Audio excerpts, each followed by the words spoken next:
The October wind cut through Theo Martinez's thin denim jacket like a knife through butter as he climbed the narrow, creaking stairs to the third floor of his weathered apartment building. His arms ached from carrying an eclectic collection of impulse purchases that had seemed like brilliant ideas an hour ago but now felt like questionable life choices weighing him down with each step.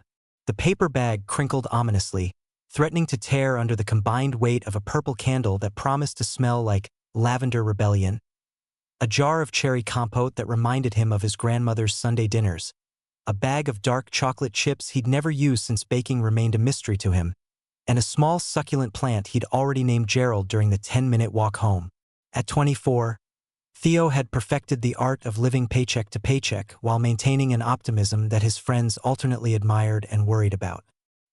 His dark hair was perpetually disheveled from running anxious fingers through it during auditions, and his warm brown eyes held the kind of hope that only came from someone still believing their big break was just around the corner, despite mounting evidence to the contrary. Tonight's rehearsal had run 3 hours over schedule, leaving him exhausted, hungry, and questioning his life choices for the 1,000th time since moving to the city with dreams bigger than his bank account. The building's hallway was dimly lit by a fluorescent light that flickered with the rhythm of a dying heartbeat, casting intermittent shadows that made everything look like a film noir set. Theo had grown accustomed to the building's quirks over the past year, the temperamental lighting that the landlord kept promising to fix, the ancient radiators that clanked through the night like ghosts in chains, the paper-thin walls that turned every apartment into an unwilling participant in their neighbors' lives. He knew Mrs. Chun in 1B watched Korean dramas until 2 in the morning, that Mr. Rodriguez in 1A called his daughter in Colombia every Sunday at exactly 6 p.m., and that someone on the second floor played classical music at volume so low it was more felt than heard. What Theo wasn't prepared for, what stopped him cold in the middle of fumbling for his keys, was the sight of a beautifully crafted vest draped over his door handle like a question mark made of wool and possibility. He set his groceries down carefully on the worn carpet and lifted the garment with reverent hands, immediately struck by its extraordinary quality. The deep navy wool was softer than anything in his meager wardrobe, with intricate cable knit patterns running down the front panels like rivers of texture. Delicate red accents bordered the button band and traced the edges of 2 perfectly placed pockets. This wasn't mass-produced department store clothing.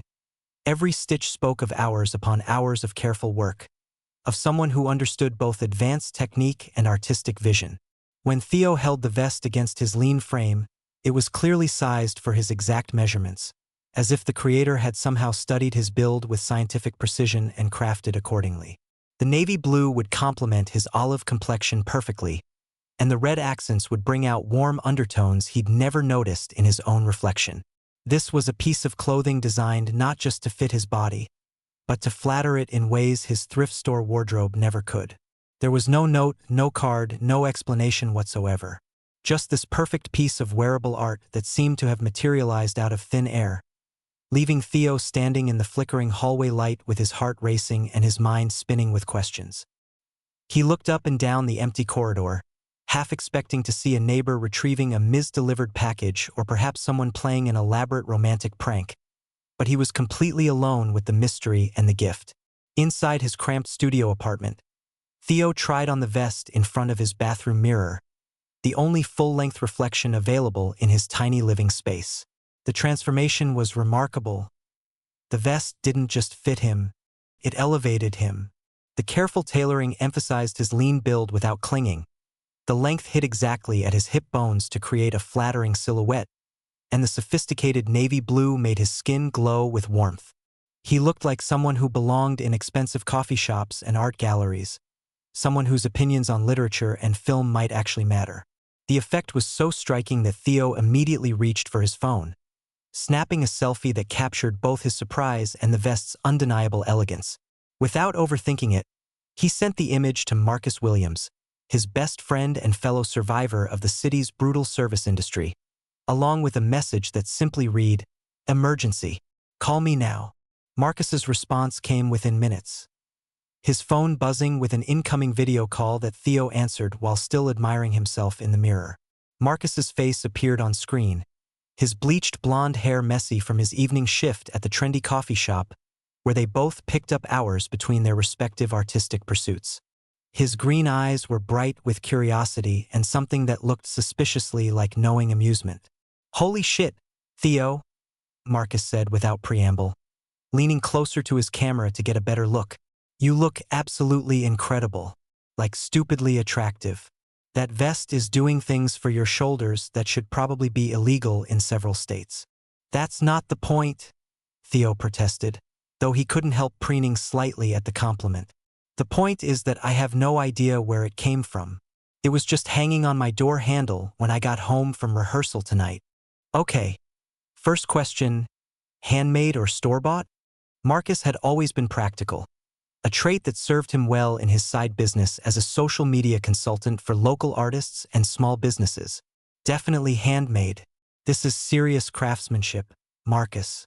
Like someone's grandmother who's been knitting for 50 years level of skill. Look at these cable patterns." Theo turned to show different angles of the intricate stitching. "This probably took weeks to complete, maybe longer." Second question, secret admirer or extremely generous neighbor? Marcus's expression had shifted from playful to genuinely intrigued. "Because whoever made this has been watching you very, very carefully. They know your exact measurements, your coloring, your style preferences. This isn't a random act of kindness. This is someone who's been paying serious attention to you for a while." The idea sent a flutter of excitement through Theo's chest, quickly followed by a wave of self-doubt that had become his unwelcome companion since moving to the city. "But who would do that? I'm nobody special, Marcus. I serve overpriced coffee to people who don't remember my name and audition for parts in shows that fold before opening night. I live in a building full of people who barely acknowledge my existence." "Stop selling yourself short," Marcus said firmly, his tone brooking no argument. "You light up every room you walk into. You remember everyone's coffee order and ask about their kids. You help elderly neighbors with their groceries without being asked. You're the kind of person who restores faith in humanity just by existing, and trust me, someone has definitely noticed." Marcus paused, his expression becoming thoughtful.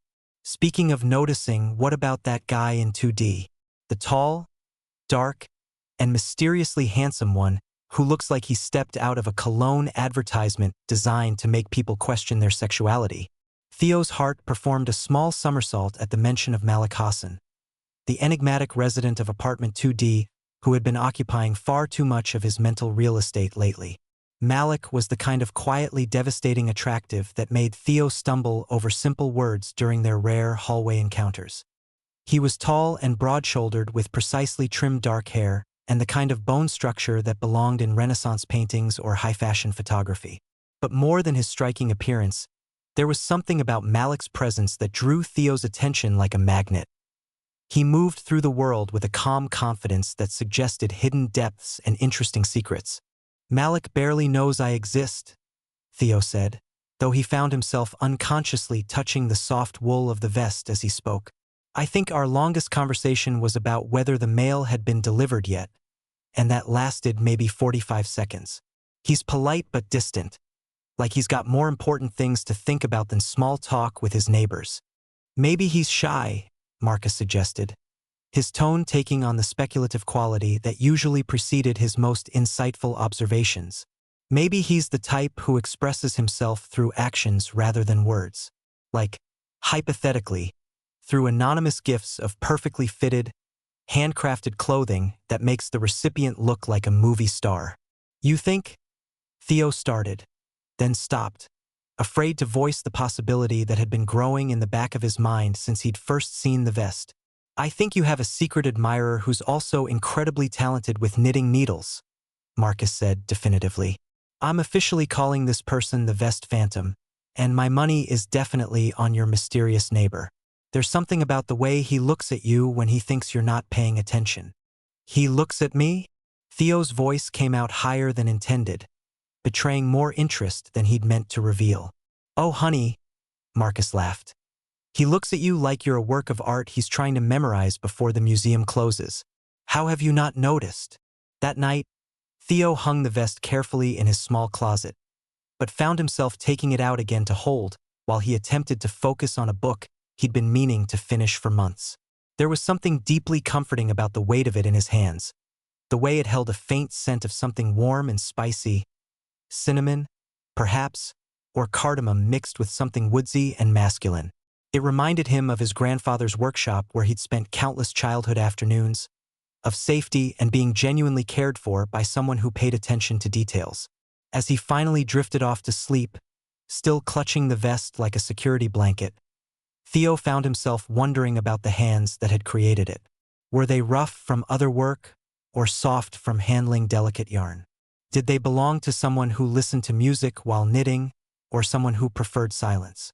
Most importantly, did those hands belong to someone who might be willing to reveal themselves, or would this remain forever a beautiful mystery? 3 days later, the mystery deepened in the most delightful way possible. Theo returned from his morning shift at Grind Coffee, still smelling like espresso and carrying the kind of tired satisfaction that came from successfully navigating the pre-noon caffeine apocalypse, to find a second vest waiting by his door. This one was a rich forest green with cream-colored cables that spiraled up the front and around the armholes like elegant vines. The pattern was completely different from the navy one but executed with the same extraordinary skill and attention to detail. When Theo tried it on, he discovered that it fit with the same uncanny precision as the first, as if his mysterious benefactor had somehow taken his measurements while he slept. The forest green brought out golden flecks in his brown eyes that he'd never noticed before, and the cream accents made his skin look luminous in the natural light streaming through his small kitchen window. This time, instead of just marveling privately at his good fortune, Theo made a decision that would change everything. He set up his phone on a stack of books and filmed himself discovering the vest, his genuine surprise and delight translating beautifully to the small screen. His natural charisma, usually hidden behind coffee shop efficiency and audition nerves, shone through as he talked about the mystery and showed off the incredible craftsmanship. "So apparently I have a secret admirer who's also an incredibly talented knitter," he said to the camera, smoothing down the front of the green vest and admiring how it transformed his reflection. "This is vest number 2, and I'm starting to think someone is trying to build me an entire wardrobe one gorgeous piece at a time. Not that I'm complaining, because this is absolutely stunning, but I'm dying to know who's behind this beautiful mystery." He posted the video to his modest TikTok account with the hashtag #vestmystery, expecting maybe a few dozen views from friends and fellow struggling artists. Instead, something about his genuine puzzlement and infectious joy caught the platform's algorithm like lightning in a bottle. The video received hundreds of likes and comments within hours, with viewers immediately invested in solving the mystery and demanding regular updates on any new developments. The response was overwhelming and wonderful. Comments poured in from people sharing their own theories about the identity of the vest phantom, offering advice on how to catch the gift giver in the act, and expressing genuine investment in Theo's happiness. Some viewers shared their own stories of anonymous kindness, creating a thread of connection that stretched far beyond the simple mystery of hand-knit gifts.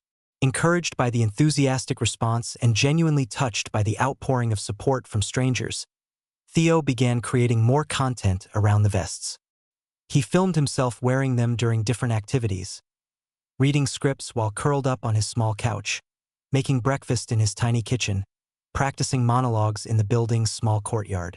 He created little skits that played up the romantic mystery, rating the vests on different criteria like softness, warmth, and style points.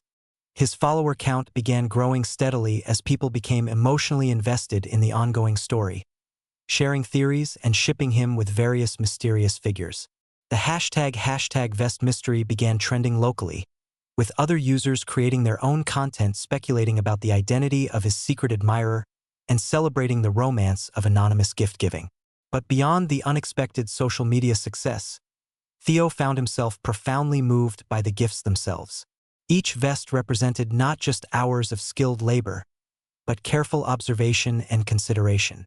Someone had taken the time to study his preferences, his coloring, his body type, and had translated that knowledge into wearable art design specifically for him.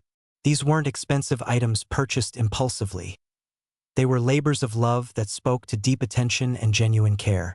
Wanting to express his gratitude to his mysterious benefactor and the broader community that had welcomed him, Theo decided to bake something for everyone in the building. He spent his next day off attempting to master his grandmother's chocolate chip muffin recipe, using those impulse-purchased chocolate chips that had been gathering dust in his cabinet. Despite his general incompetence in the kitchen, he managed to produce 24 muffins that were only slightly lopsided and smelled like childhood memories of safety and love. He packaged the muffins in small white boxes rescued from his coffee shop's recycling bin, each one accompanied by a handwritten note expressing his appreciation for living in such a caring community. Even though he wasn't certain which neighbor was responsible for the vests, he wanted everyone to know how much their kindness, whether grand or small, meant to him. When he reached apartment 2D, Theo hesitated for a moment before leaving the box by Malik's door. Through the thin walls, he could hear what sounded like classical music playing at low volume and the rhythmic scraping of someone working with wood, perhaps furniture restoration or crafting. The sounds painted a picture of focused, meditative work, of someone who created beautiful things with patient, skilled hands. As Theo turned to head back upstairs, he heard a door open behind him.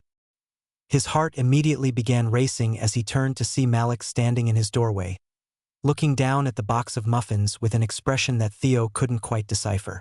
Their eyes met across the narrow hallway, and Theo felt that familiar flutter of attraction mixed with nervous energy that Malik's presence always provoked. "Thank you," Malik said, his voice deeper and warmer than Theo remembered from their previous brief encounters. "You really didn't need to do this." "I wanted to," Theo replied, surprised by how steady his own voice sounded despite his hammering pulse. "I've been feeling especially grateful for this building lately. Everyone here is so thoughtful and kind." Malik's dark eyes seemed to study Theo's face for a long moment, and Theo caught a glimpse of something that might have been surprise or recognition before Malik's expression returned to its usual careful neutrality. There was something almost vulnerable in that brief, unguarded moment. As if Malik was struggling with words he wanted to say but couldn't quite bring himself to voice. "The building could use more people like you," Malik said finally, his tone sincere but measured. "You make this place feel more like home." Before Theo could respond to this unexpectedly personal comment, a small orange tabby cat slipped out of Malik's apartment and began weaving around Theo's legs with enthusiastic purrs that echoed in the narrow hallway. "Well, hello there, gorgeous," Theo said, crouching down to give the friendly cat the attention she was clearly demanding. She was beautiful, with bright green eyes and markings that looked like someone had dipped her paws in white paint. "What's your name, sweetheart?" "Violin," came Malik's voice from above, and when Theo looked up, he caught something that might have been the beginning of a smile tugging at the corner of Malik's mouth. "Her name is Violin." "That's such a beautiful name," Theo said, scratching behind the cat's ears and earning even louder purrs. "She's incredibly friendly." "She doesn't usually warm up to strangers this quickly," Malik observed, and there was something almost surprised in his tone, as if Violin's immediate acceptance of Theo was as unexpected to him as it was delightful to Theo. As if to prove her owner's point, Violin flopped onto her side and began demanding belly rubs with the shameless confidence of a cat who knew she was irresistible. Theo obliged, laughing at her obvious pleasure and feeling some of his nervous energy dissipate in the face of such uncomplicated affection. "She's got excellent taste in people," Theo said, glancing up at Malik and catching him watching the interaction with an expression of gentle amusement that transformed his usually serious features. "She's a good judge of character," Malik agreed quietly, and something in his tone made Theo wonder if they were still talking about the cat. The next morning brought a small disaster that would prove to be a turning point in more ways than one. Theo's ancient electric kettle, a temperamental appliance he'd inherited from the apartment's previous tenant, finally gave up the ghost in spectacular fashion. He woke to the acrid smell of burning electronics and found the kettle shooting alarming sparks before going completely and permanently silent. In his hurry to unplug the potentially dangerous appliance, Theo managed to burn his finger on the overheated metal, adding physical pain to the frustration of starting his day without the coffee that made his early morning shifts bearable. The burn wasn't serious, but it stung enough to bring tears to his eyes and make him question why he'd chosen a life that required consciousness before 10 a.m. Still feeling sorry for himself and nursing his bandaged finger, Theo filmed a short video about the incident for his growing social media audience. First world problems, he told the camera with a rueful smile that didn't quite hide his genuine frustration. But starting the day without hot coffee is like trying to perform Hamlet without knowing your lines. Technically possible, but not recommended for anyone's mental health or the safety of innocent bystanders. The video was more vulnerable than his usual content, showing a glimpse of the everyday struggles that came with his chosen lifestyle. The response from his followers was immediate and supportive, with dozens of comments offering sympathy and practical advice for dealing with both burns and broken appliances on a tight budget. That evening, when Theo returned from a particularly brutal rehearsal where the director had spent 3 hours explaining why everyone's interpretation of their characters was fundamentally wrong, he found a small brown paper bag waiting by his door. Inside was a tin of homemade salve that smelled like heaven, lavender and rosemary blended with other herbs he couldn't identify, but that immediately made him think of his grandmother's garden. A tiny card tucked under the lid simply read, "For healing," in careful, unmistakably masculine handwriting. The balm was extraordinary, providing immediate relief for his burned finger and leaving his skin feeling soft and cared for in a way that expensive store-bought products never achieved. But more intriguing than the gift itself was what Theo noticed the next morning as he left for his coffee shop shift. Passing by the building's small laundry room, he caught sight of Malik folding what appeared to be a black wool sweater. Clinging to the dark fabric were several strands of navy blue and red yarn that looked remarkably, unmistakably similar to the colors in Theo's first vest. The evidence was circumstantial but compelling, especially combined with the masculine handwriting on the salve's card and Violin's immediate acceptance of him. Theo's heart began racing as the implications crystallized in his mind. Could it really be Malik? The quiet, serious man who barely spoke to anyone in the building, but who apparently noticed when neighbors burned their fingers and needed healing? The idea seemed almost too perfect to be real, like something out of the romantic comedies he watched when he needed to believe in happy endings. That night, Theo lay in bed wearing the navy vest over his pajama shirt, unable to shake the image of those telltale yarn fibers clinging to Malik's sweater. He found himself listening more carefully to the sounds from the apartment below, trying to identify what Malik might be doing during his evening hours. Sometimes there was classical music, occasionally the sounds of woodworking that he'd noticed before, and very late at night, a rhythmic clicking that could have been knitting needles working steadily through complex patterns. The possibility that Malik might be his mysterious benefactor filled Theo with a mixture of excitement and terror. On one hand, the idea that someone he'd been quietly attracted to for months might return his interest was thrilling beyond measure. On the other hand, what if he was wrong? What if he was reading signals that didn't exist and about to make a fool of himself with someone who was just being a good neighbor? When Theo woke the next morning, he discovered something that made his heart skip several beats in rapid succession. His electric kettle, which had been definitively dead the day before, was working perfectly. Not replaced, not obviously repaired, but functioning as if it had never broken at all. The appliance sat on his small kitchen counter, humming quietly as it heated water to the exact temperature he preferred for his morning coffee. There was no sign that anyone had been in his apartment, no disturbed locks or obviously moved items, but the kettle worked flawlessly. The only evidence of a midnight visitor was the faintest scent of cinnamon and cardamom hanging in the air, that same warm spice combination he'd noticed on the first vest and that seemed to cling to Malik's clothes and skin. Theo stood in his small kitchen, wrapped in the forest green vest and holding a cup of perfectly heated coffee, trying to process the implications of what had happened. Someone had entered his apartment without permission, which should have been alarming or at least concerning from a safety standpoint. Instead, he felt cared for in a way that was almost overwhelming in its tenderness.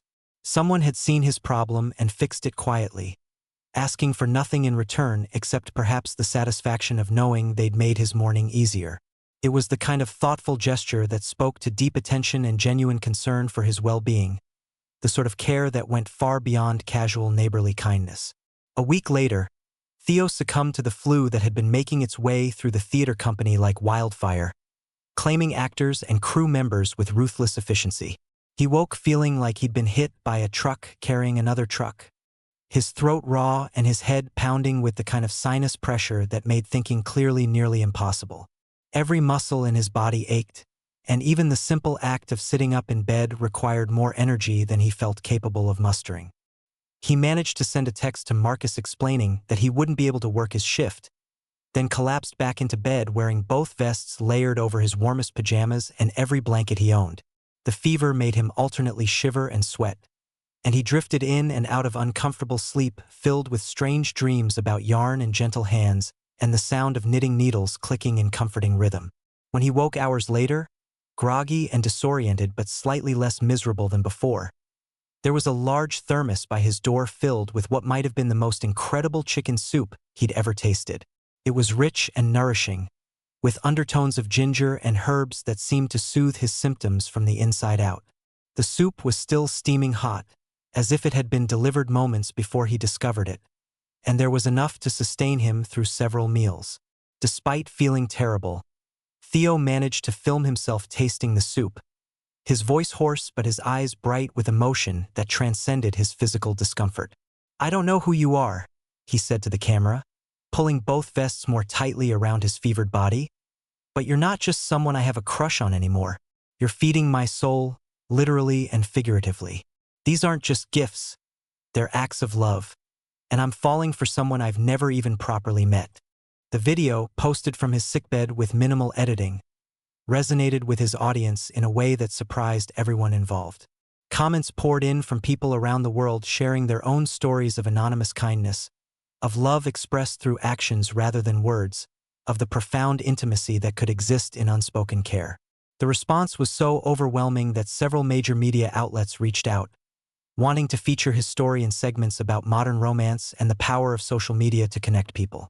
But for Theo, the attention was secondary to the growing certainty that someone was taking extraordinary care of him. Each gift showed such intimate knowledge of his needs and preferences that it went far beyond casual neighborly concern. This was someone who had been watching him with genuine affection, learning his habits and struggles, finding ways to make his life easier and more beautiful without asking for recognition or gratitude.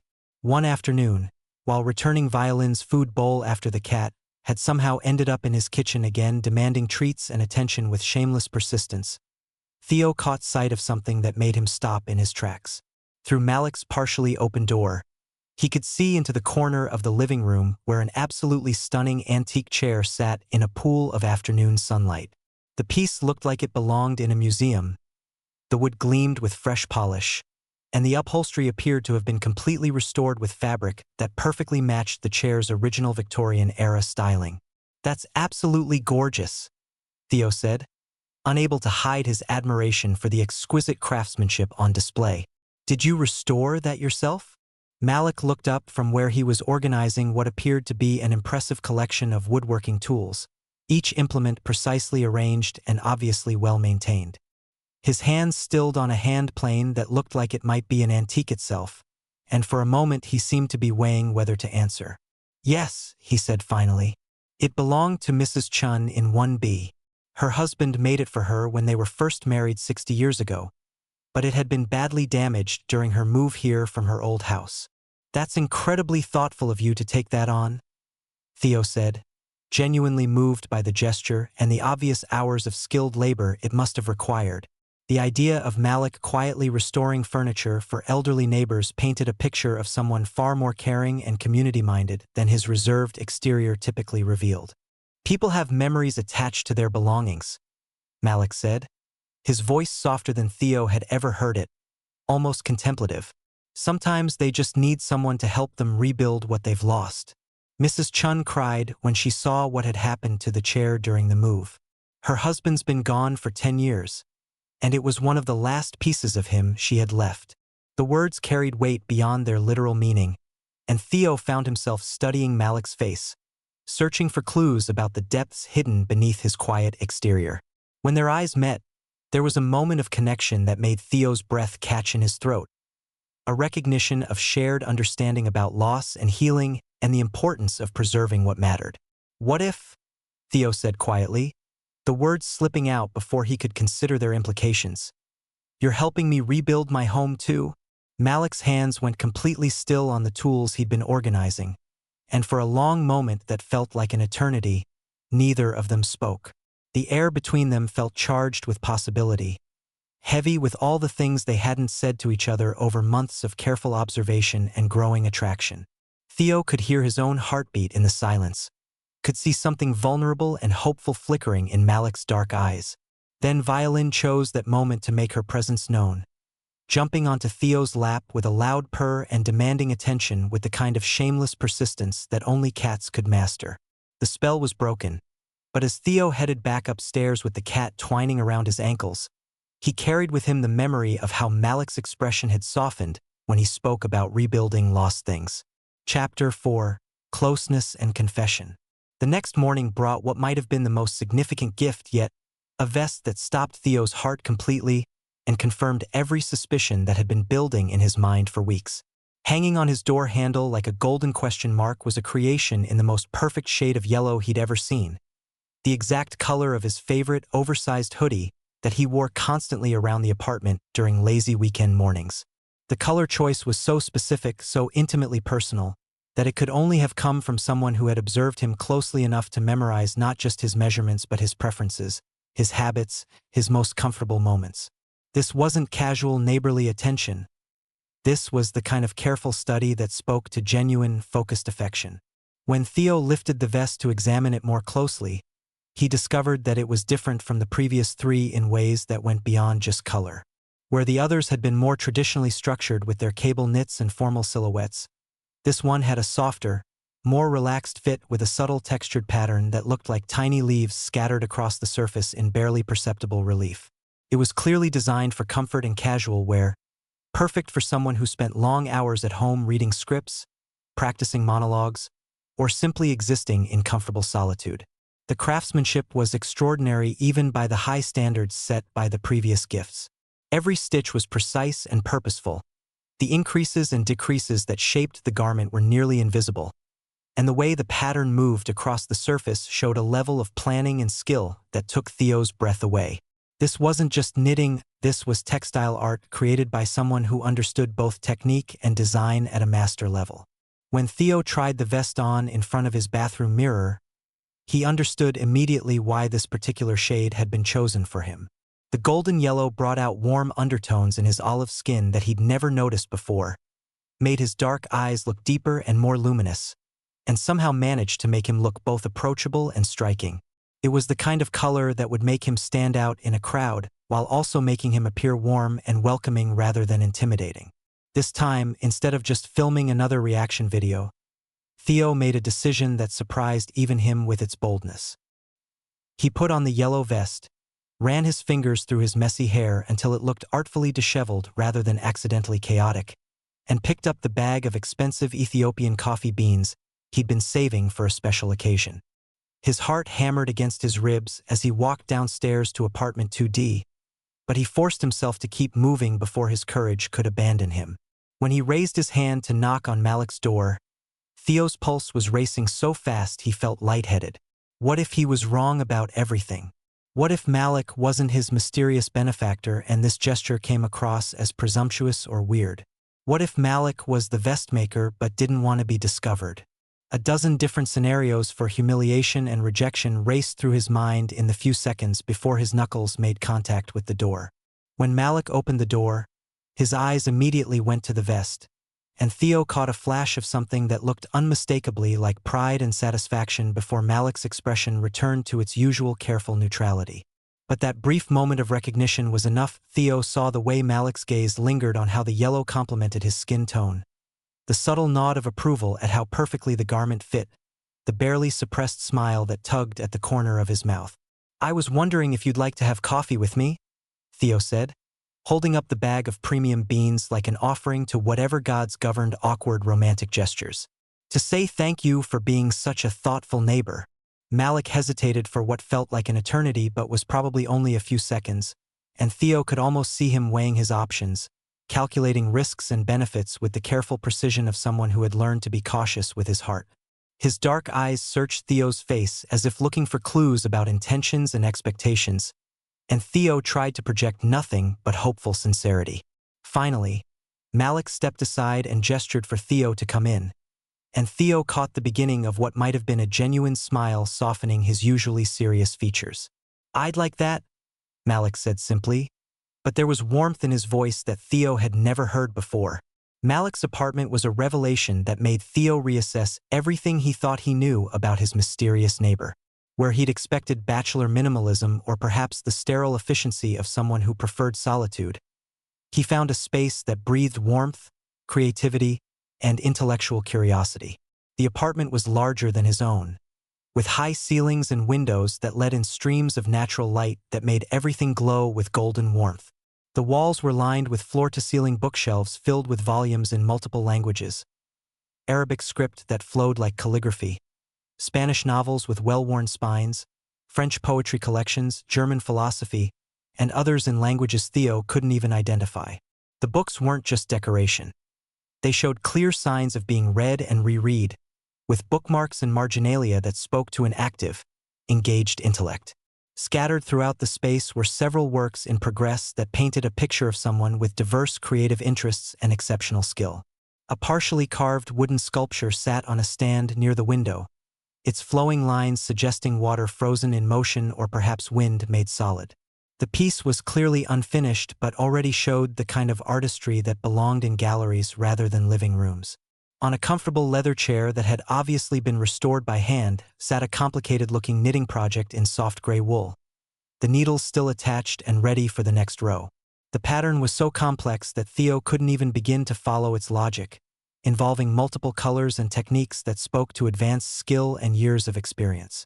Near the large window, architectural drawings were spread across a professional drafting table, showing detailed plans for what appeared to be custom furniture pieces.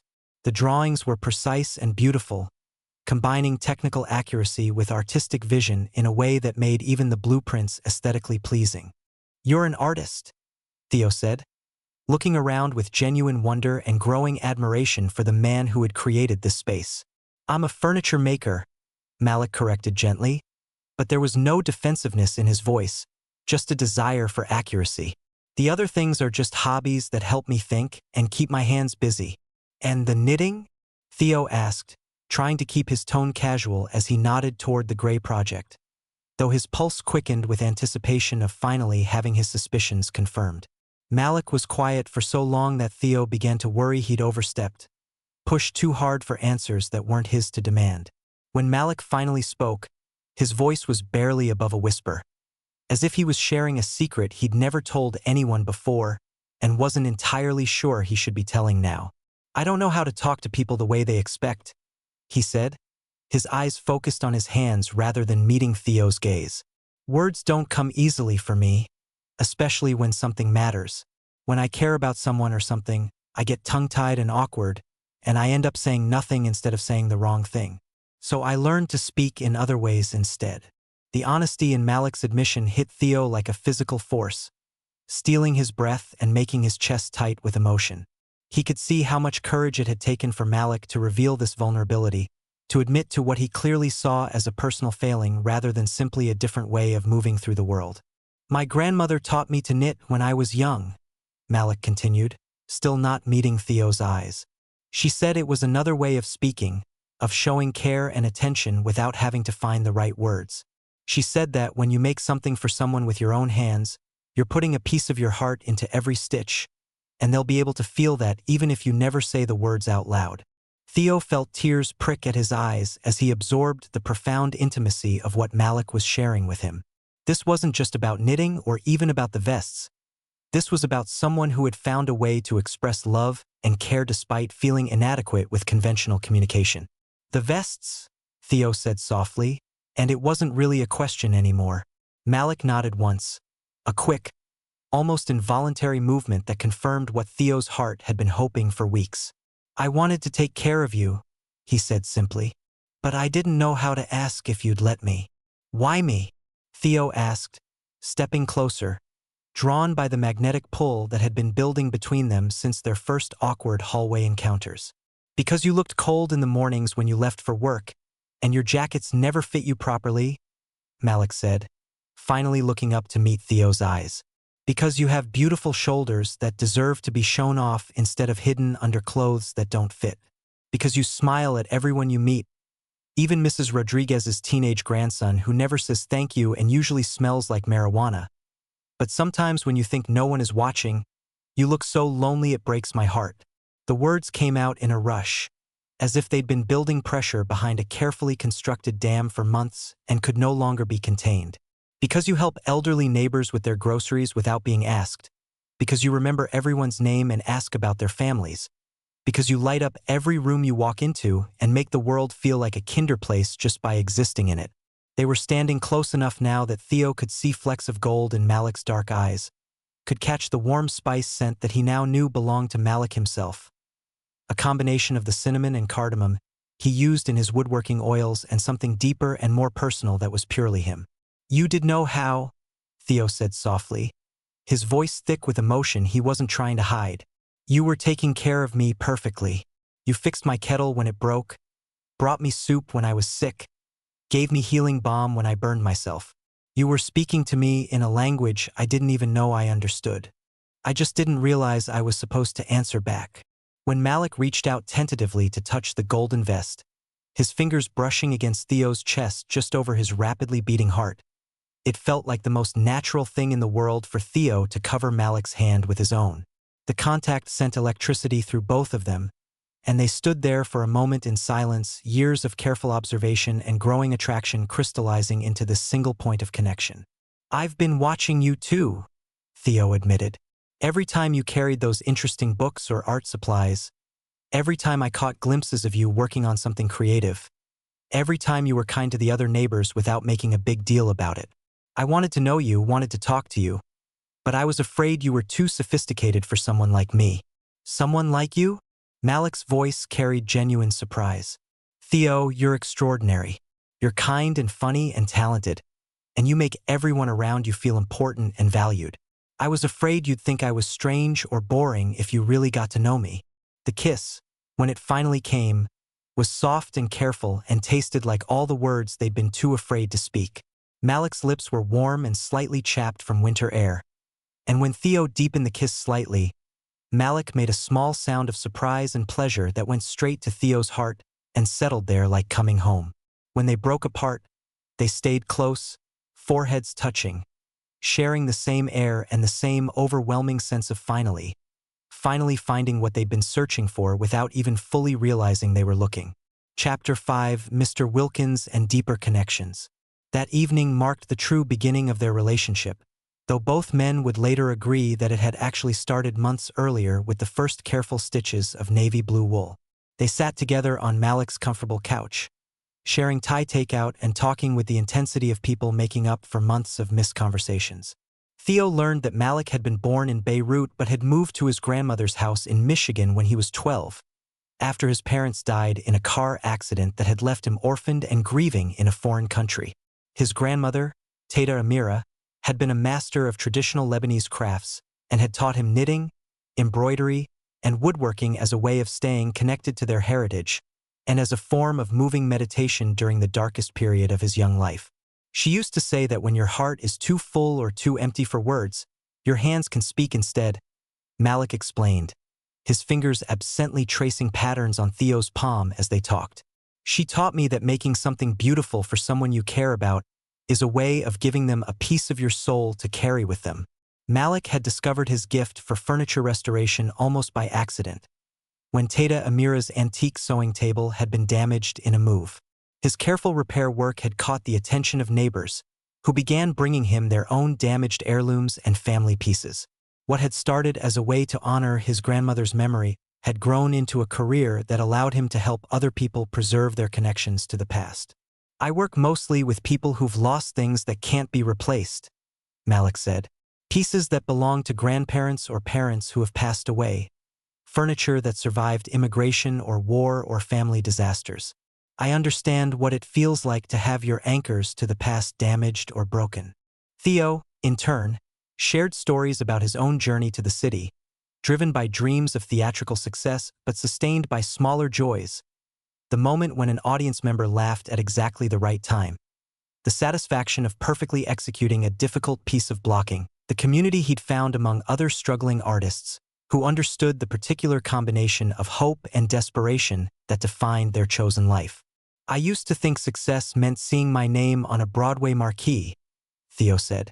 But I'm starting to realize that maybe success is just finding people who see you clearly and choose to love you anyway. As the evening wound down and they settled into comfortable silence, Theo made a decision that felt both spontaneous and inevitable. He disappeared briefly into the hallway and returned with a battered stuffed elephant that looked like it had been loved within an inch of its life. "I want you to meet someone very important to me," Theo said, settling back beside Malik on the couch and holding the stuffed animal carefully. "This is Mr. Wilkins. I've had him since I was 3 years old, and he's been my constant companion through every major life change since then."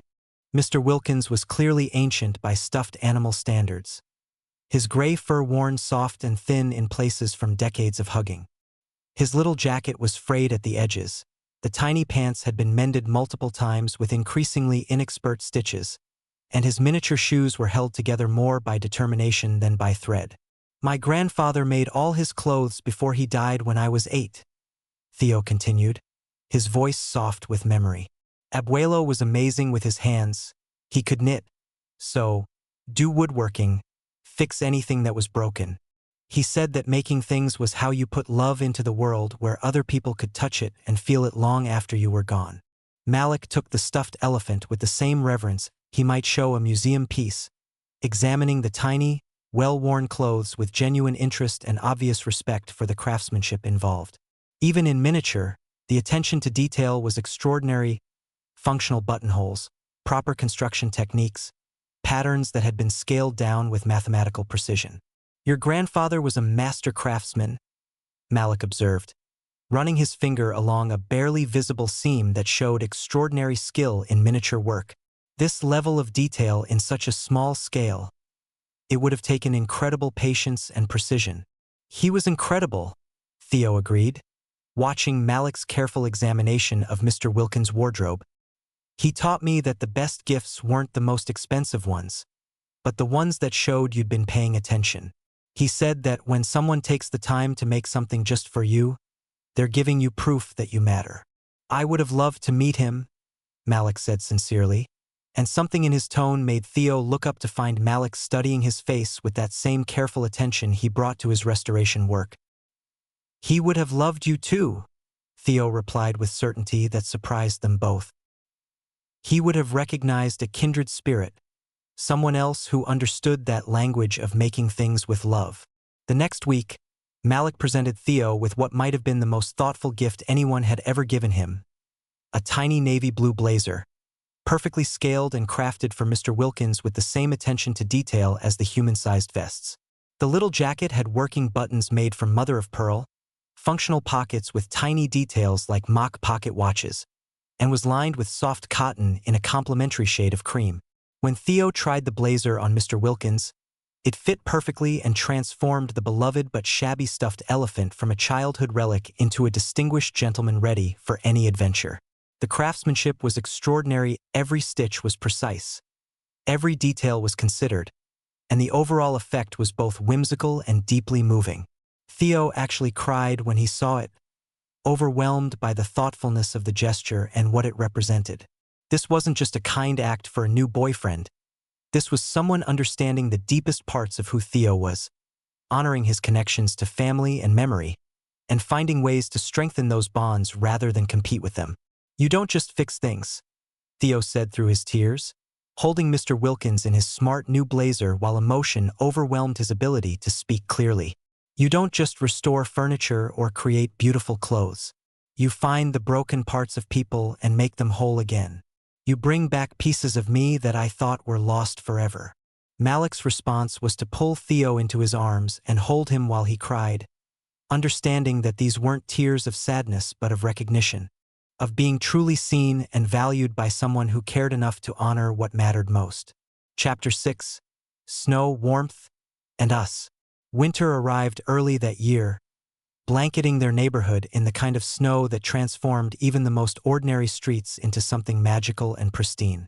The city looked like it had been wrapped in white wool, softening harsh edges and muffling the usual urban cacophony into something approaching peace. Theo, wearing his golden yellow vest under his somewhat inadequate winter coat, couldn't resist the call of the fresh powder. Despite being a grown man with responsibilities and a reputation to maintain, he spent his morning off playing in the snow like the kid he'd never really stopped being inside. He made snow angels with theatrical flair, built an elaborate snowman family complete with facial expressions and personalities, and engaged in an extended one-sided snowball fight with a conveniently located fire hydrant. All of this joyful winter play was documented for his delighted social media audience, who had become invested not just in the vest mystery, but in Theo's general happiness and well-being. His natural charisma and infectious enthusiasm translated beautifully to video, and his follower count continued to grow as people found themselves drawn to his genuine joy and optimism. From his window, Malik watched Theo's winter dance and found himself smiling in a way that felt rusty from disuse but increasingly natural. There was something about Theo's uninhibited happiness that was impossible to resist, his willingness to find magic in ordinary moments and share that magic with anyone who cared to watch. But Malik also noticed, with the careful attention he brought to everything concerning Theo's well-being, that Theo's winter coat wasn't nearly adequate for the dropping temperatures. He watched Theo pull his hands inside his sleeves repeatedly, saw him shiver between takes of his videos, noticed the way he hurried back inside after shorter and shorter periods of outdoor play. That night, Malik worked until dawn on what would become vest number 4, pouring extra care and attention into what he already knew would be his most technically complex creation yet. This wasn't just about warmth. It was about protection, about making sure that someone he was rapidly falling in love with stayed safe and comfortable through the harsh months ahead. The next morning, Theo discovered what might have been the most perfect gift yet waiting by his door. The vest was cream-colored with an integrated hood lined in the softest fleece he'd ever felt, designed to layer perfectly under his existing winter coat, while providing the crucial extra warmth he desperately needed. The hood was generously sized to provide real protection from wind and snow, but shaped in a way that framed his face attractively rather than swallowing his features. But it was the details that made Theo's heart race with recognition of how carefully Malik had been observing his needs. The vest had a high neck that could be zipped up to protect his throat, extra long sleeves with thumb holes to keep his hands warm, and strategically placed pockets sized perfectly for his phone, keys, and the small notebook where he jotted down observations and ideas throughout the day. "You literally surround me with yourself," Theo said in his daily video, pulling the hood up and burying his face in the impossibly soft lining while his voice grew thick with emotion. "Row by row, stitch by stitch, you're wrapping me up in love and making sure I'm warm and safe and cared for.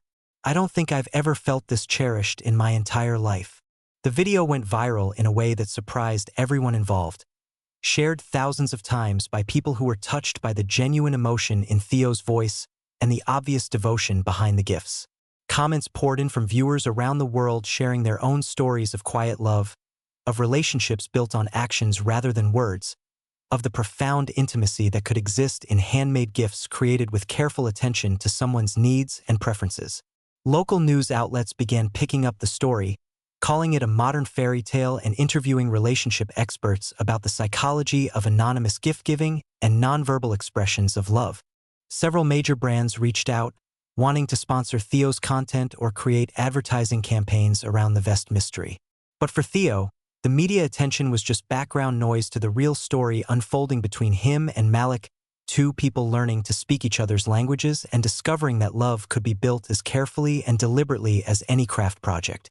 They spent most evenings together now, their relationship deepening with the natural progression of two people who had been observing each other carefully for months before finally connecting. Sometimes they worked in comfortable silence in Malik's more spacious apartment, Theo reading scripts or practicing monologues while Malik worked on restoration projects or knitting. Sometimes they cooked together in Theo's smaller kitchen, learning each other's preferences and creating new traditions around shared meals and conversation. They were learning each other's rhythms and quirks with the same attention to detail that had characterized their early silent courtship.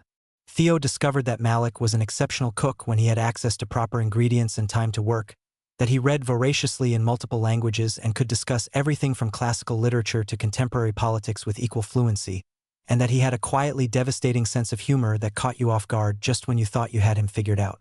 Malik learned that Theo's optimism wasn't naive but rather a conscious choice to look for the best in people and situations, that he remembered personal details about everyone he met and genuinely cared about their well-being, and that his theatrical training had given him an almost supernatural ability to read emotions and respond to unspoken needs.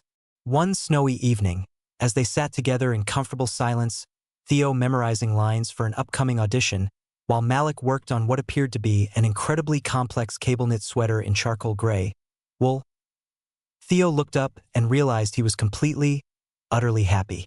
Not just content or satisfied, but genuinely joyful in a way he hadn't experienced since childhood. "I love you," he said, the words slipping out as natural and inevitable as breathing, before he'd consciously decided to voice them. Malik's knitting needles went completely still, and he looked up with an expression of such surprise and wonder that Theo's heart clenched with tenderness. For a moment that felt suspended in time, they simply looked at each other, the weight of the words settling between them like snow falling on quiet ground. "I love you too," Malik said quietly, his voice thick with emotion he wasn't trying to hide. "I have for months. Since the first time I saw you helping Mrs. Chun carry her groceries upstairs even though you were obviously exhausted from work. I just didn't know how to tell you without sounding like I'd been watching you. Which I had been, but not in a creepy way, just in a—" Theo silenced him with a kiss, laughing against Malik's lips at his adorable tendency to overthink every interaction. "You did tell me," he said when they broke apart, his forehead resting against Malik's and their breath mingling in the warm space between them. "You've been telling me since the very first vest. I was just learning how to speak your language." Chapter 7. Moving forward together. Spring brought changes to both their lives that felt as natural and inevitable as the changing seasons. Theo, buoyed by the confidence that came from being truly loved and supported, booked his first significant acting role, a recurring character on a streaming series that would give him financial stability for the first time since moving to the city. The part wasn't huge, but it was meaningful, the kind of role that could lead to bigger opportunities and, more importantly, the kind of work that felt artistically fulfilling rather than just economically necessary. The Vest Mystery hashtag had evolved into something bigger than either of them had expected, with Theo using his growing platform to highlight other artists and makers, particularly those creating sustainable, handmade goods. He partnered with local yarn shops and craft stores to showcase traditional techniques, and his honest, enthusiastic approach to promoting small businesses earned him respect in communities far beyond his original audience. Malik's furniture restoration business was growing too, thanks partly to exposure from Theo's social media presence, but mostly because word was spreading through the networks of people who understood the value of preserving family histories and honoring the past through careful craftsmanship. He was working on increasingly ambitious projects, including a commission from a local art gallery for a series of chairs that told the story of immigration and cultural preservation through different wood types and construction techniques. "I've been thinking," Theo said one evening as they worked together in comfortable silence. Theo organizing scripts while Malik put finishing touches on a rocking chair that would be reunited with its elderly owner the next day. "I think we should find a place together. Officially." They'd been spending most nights together anyway, switching between apartments based on mood and convenience, but making it official felt like an important step. It was a declaration of commitment to building something permanent together, a recognition that what they'd found was worth investing in for the long term. "Your place or mine?" Malik asked, looking up from the chair he was sanding with careful, methodical strokes. "How about we find a new place? Something that's ours from the beginning. Something we can make into home together." The house they eventually found was perfect in ways that seemed almost too good to be true. It was a small Victorian in a diverse neighborhood full of artists and young families, with enough space for both Malik's workshop and Theo's growing collection of costumes, props, and scripts. The house had the kind of character that came from a century of being loved, hardwood floors that would age beautifully, built-in bookshelves that seemed designed for Malik's extensive library, and large windows that filled every room with natural light.